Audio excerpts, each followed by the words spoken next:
Évangile de Jésus-Christ selon saint Matthieu, chapitre 13, versets 54 à 58.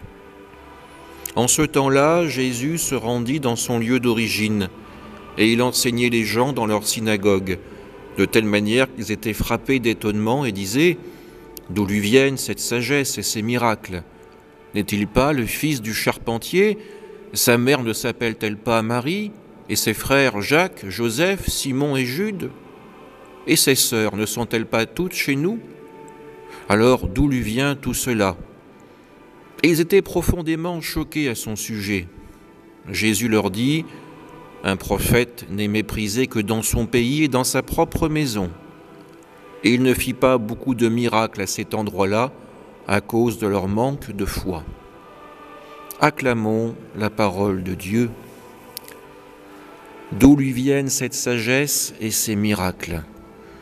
C'est la question première, qui est donnée, posée par les personnes qui écoutent Jésus dans la synagogue. Ce Jésus, ils le savent, ils en sont persuadés, ils le connaissent. Ils connaissent sa mère, Marie. Ils savent qu'il est le fils du charpentier. Il ne peut pas être le fils de Dieu. Cette difficulté à accepter la révélation du Christ, Fils de Dieu, du Sauveur, nous avons la même dans notre vie. Nous voudrions que Dieu rentre dans les cases que nous avons préparées pour lui, qu'il rentre dans la définition que nous, ses enfants, nous avons élaborée pour lui.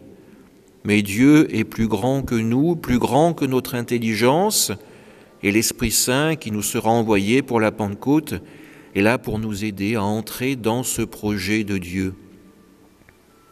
Saint Joseph, que nous fêtons aujourd'hui, est souvent décrit comme l'homme du silence. Nous n'avons pas de paroles relatives à Saint Joseph dans les Écritures. Pourtant, nous avons son exemple, un exemple d'humilité devant Dieu et avant tout, un exemple de confiance. Puissions-nous, en cette fête, suivre ce chemin, un chemin qui nous mènera au royaume de Dieu. Amen.